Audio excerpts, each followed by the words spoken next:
नमस्कार।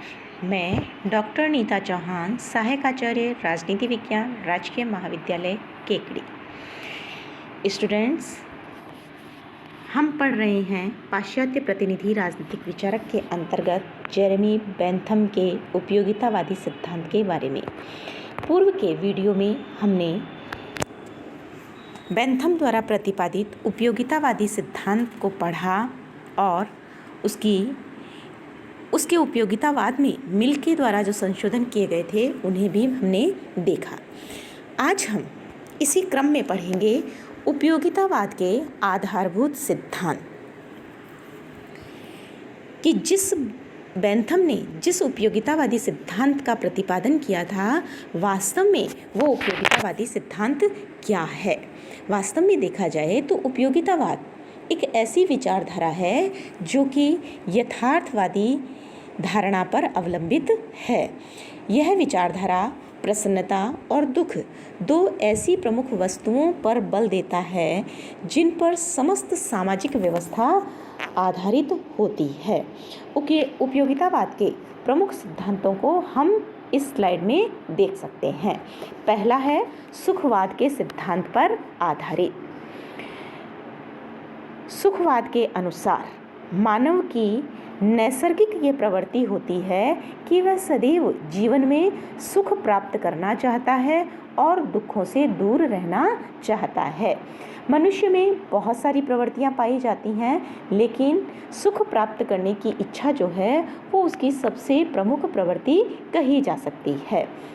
इस प्रवृत्ति के अनुसार मानव निरंतर प्रसन्नता प्राप्त करने के लिए और पीड़ा से अपना पीछा छुड़ाने का प्रयास करता रहता है। वह उसके सभी कार्य जो हैं वो उनकी अच्छाई बुराई की जो कसौटी है वो एकमात्र सुख ही है। तो हम कह सकते हैं ओवरऑल जिस उपयोगितावाद की बात बेंथम जैसे राजनीतिक विचारक ने कही, वो उपयोगितावाद सुखवाद के सिद्धांत पर आधारित है। दूसरा जो सिद्धांत है वो है अधिकतम व्यक्तियों के अधिकतम सुख की धारणा पर आधारित। अब राज्य का कार्य क्या होगा? उपयोगितावाद क्या कहता है? सुखवाद के सिद्धांत पर आधारित है। यह सार्वलौकिक सुखवाद की धारणा जो है उस पर आधारित एक नैतिक सिद्धांत कहा जा सकता है। इसके अनुसार बेंथम ने जैसा कि कहा, अधिकतम व्यक्तियों का अधिकतम हित, यह सुख की इस अवधारणा पर यह पूरा सिद्धांत टिका हुआ है। उपयोगितावादी क्या कहते हैं कि राज्य एक कल्याणकारी संस्था है और राज्य के अस्तित्व को उपयोगिता तथा अधिक से अधिक व्यक्तियों की प्रसन्नता के आधार पर न्याय संगत कहा जा सकता है। इसलिए राज्य के द्वारा कोई भी कार्य करने से पूर्व इस बात का चिंतन कर लिया जाना चाहिए कि वह जो कार्य कर रहा है उससे कितने व्यक्तियों का हित प्रभावित होगा। यानी ओवरऑल अगर हम कहें तो उपयोगितावाद का जो सिद्धांत है वो अधिकतम व्यक्तियों के अधिकतम सुख की धारणा पर आधारित है। अगला सिद्धांत है राज्य और समाज में अंतर। उपयोगितावादी राज्य और समाज को अलग अलग संस्था मानते हैं। ये समाज को राज्य की अपेक्षा व्यापक कहते हैं, राज्य को गौण मानते हैं और समाज को प्रधान मानते हैं। उपयोगितावादियों का मानना है कि सामाजिक व्यवस्था को बनाए रखने के लिए राज्य आवश्यक है, किंतु वह यह भी आशा करते हैं कि राज्य व्यक्ति के जीवन में अनावश्यक रूप से कभी भी हस्तक्षेप नहीं करे। अगला सिद्धांत है राज्य स्वयं लक्ष्य नहीं, साधन मात्र। उपयोगितावादियों की राज्य के संबंध में एक जो धारणा है उसके अंतर्गत वो राज्य की अलौकिकता में विश्वास नहीं करते हैं। वो कहते हैं कि राज्य के अस्तित्व का एकमात्र औचित्य क्या है? मनुष्य का हित है। इस प्रकार राज्य व्यक्ति के लिए है और अधिकतम व्यक्तियों का अधिकतम हित जो है वो राज्य का एकमात्र लक्ष्य रहना चाहिए।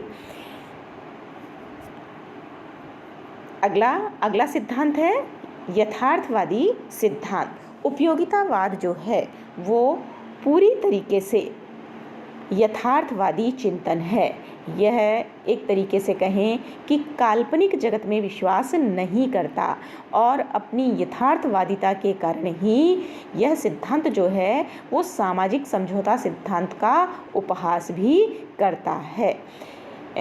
जितने भी उपयोगितावादी प्रचारक रहे उन्होंने ये माना कि चूँकि व्यवहारिक स्थिति यह है कि प्रत्येक व्यक्ति सुख चाहता है, दुख से बचना चाहता है, तो और प्रत्येक व्यक्ति अपना हित भी चाहता है, तो ऐसे में आज के समय को देखते हुए यह सिद्धांत जो है वो यथार्थवादी दृष्टिकोण प्रस्तुत करता है।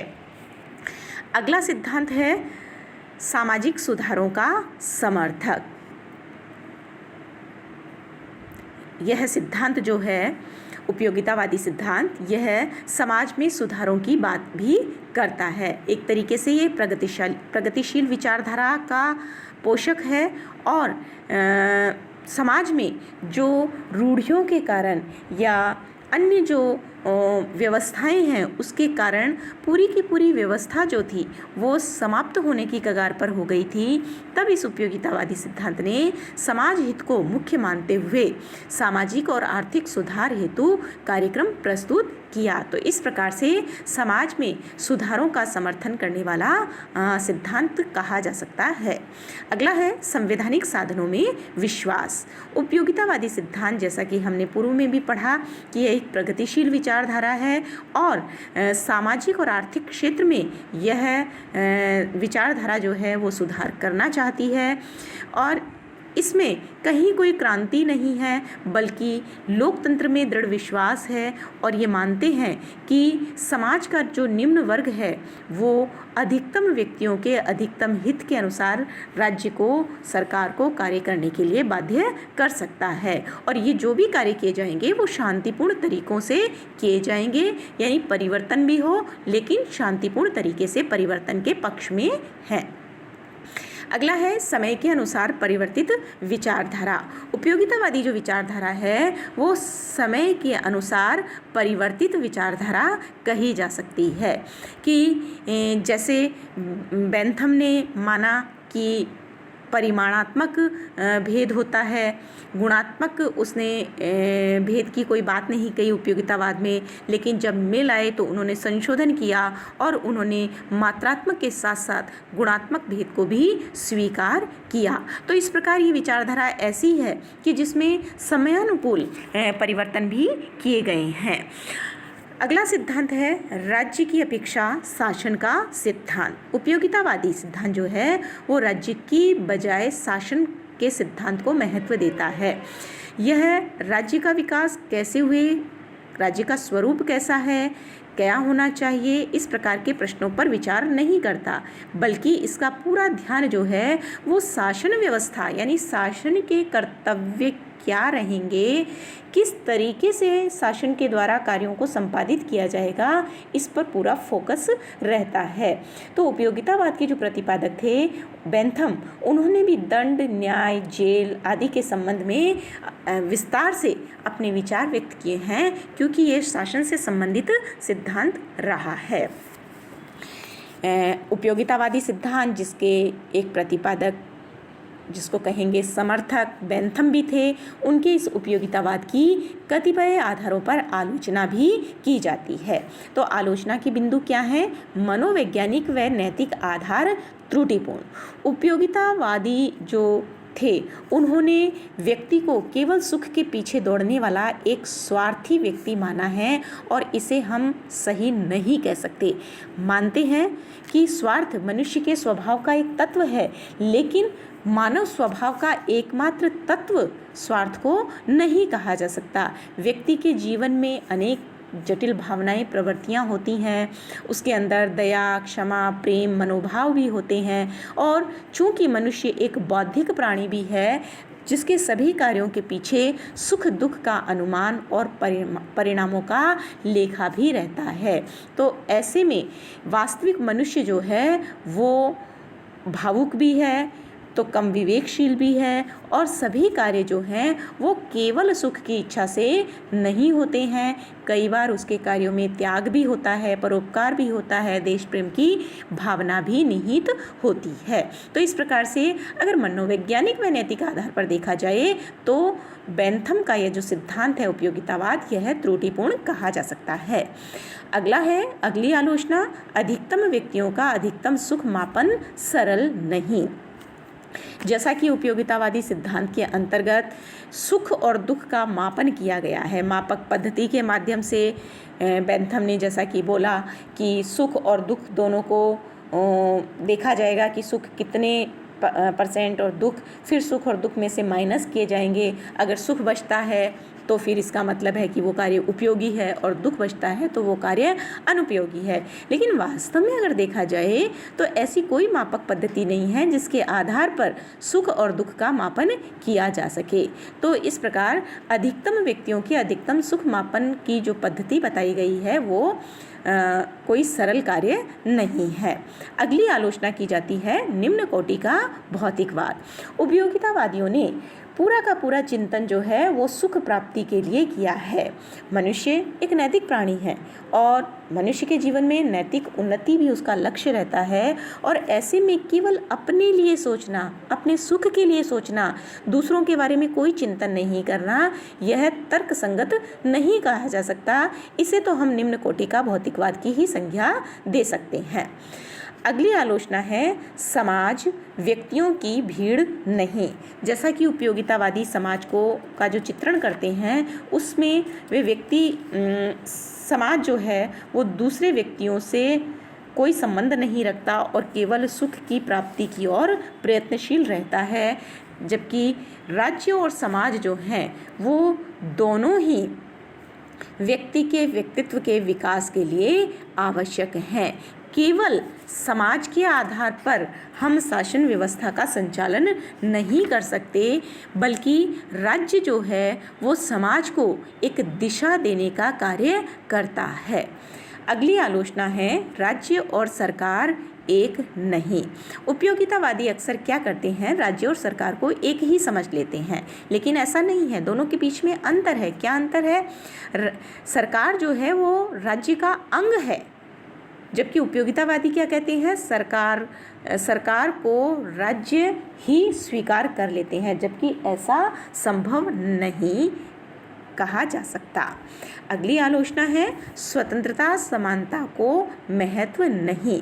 उपयोगितावादियों की यह कहकर भी आलोचना की जाती है कि ये स्वतंत्रता और समानता को किसी प्रकार का कोई महत्व नहीं देते हैं। क्या कहते हैं उपयोगितावादी कि कानून का मुख्य लक्ष्य जो है वो स्वतंत्रता या समानता नहीं है, क्या है? सुरक्षा है। वह स्वतंत्रता और समानता को सुरक्षा के अधीन स्वीकार करते हैं। बेंथम ने जिस फ्रेंच क्रांति के पूर्व के लोकोपकारी निरंकुश राजा जो सम्राट फ्रांसिस थे और उनकी रानी जो थी, रूस की जो रानी थी कैथेराइन, उनकी जिस प्रकार से प्रशंसा की है वो स्वतंत्रता और समानता की धारणा के ठीक विपरीत कहा जा सकता है। यानी उन्होंने अपने पूरे उपयोगितावादी सिद्धांत में कहीं पर भी स्वतंत्रता और समानता की बात नहीं कही है। हालांकि विभिन्न बिंदुओं के आधार पर हमने देखा कि बेंथम के द्वारा प्रतिपादित उपयोगितावादी जो सिद्धांत रहा उसकी आलोचना की जाती है, लेकिन आलोचना के बावजूद इसका महत्व है। और वो महत्व क्या है? उपयोगितावादी विचारकों ने राजनीतिक क्षेत्र के लिए एक मापदंड प्रदान किया था। किस प्रकार से? कि उपयोगितावाद ने वर्तमान संस्थाओं की प्रगति को मापने के लिए एक अच्छा यंत्र प्रदान किया। सुख दुख की कसौटी को अस्वीकार करने वाले और उसका जो मजाक उड़ाते हैं या जो आलोचना करते हैं वो इस सिद्धांत की उपेक्षा नहीं कर सकते कि सरकार और उसके अधिकार का औचित्य केवल इस बात पर निर्भर करता है कि वे प्रजा को कितना सुख पहुंचा सकते हैं, प्रजा की कितनी सेवा कर सकते हैं। तो राजनीतिक क्षेत्र में अगर देखा जाए तो जन कल्याण की दृष्टि से यह सिद्धांत उपयोगी कहा जा सकता है। दूसरा है सामाजिक कल्याण के उद्देश्य के कारण भी इसका महत्व है। चूँकि उपयोगितावाद जो है वो सुख की भावना पर आधारित है, अधिकतम व्यक्तियों के अधिकतम सुख की बात करता है, तो इस तरीके से वह समाज कल्याण पर आधारित विचारधारा कही जा सकती है। और इस विचारधारा ने विभिन्न क्षेत्रों में सुधारों के प्रयास भी किए हैं। और अगली और अंतिम जो इसका महत्व है, यथार्थवादी विचारधारा। उपयोगितावाद जो है वो प्राकृतिक अधिकारों की धारणा, सामाजिक समझौता सिद्धांत, या जो जर्मन आदर्शवादियों के द्वारा जो भी आदर्शवादी बातें कही गई थी उनको सिरे से नकारता है और ये राजनीतिक दर्शन को एक व्यवहारिक जीवन प्रदान करने का कार्य करता है। हालांकि इसने निम्न कोटि के भौतिकवाद की बात कही है, लेकिन इसके साथ साथ इस बात से इनकार नहीं किया जा सकता कि यह एक व्यवहारवादी यथार्थवादी विचारधारा है। इस प्रकार उपयोगितावादी सिद्धांत की विभिन्न आलोचनाओं के बाद यह कहा जा सकता है कि राजनीतिक क्षेत्र में यह उपयोगितावादी सिद्धांत जो है वो अपने आप में एक अलग ही प्रकार का सिद्धांत है।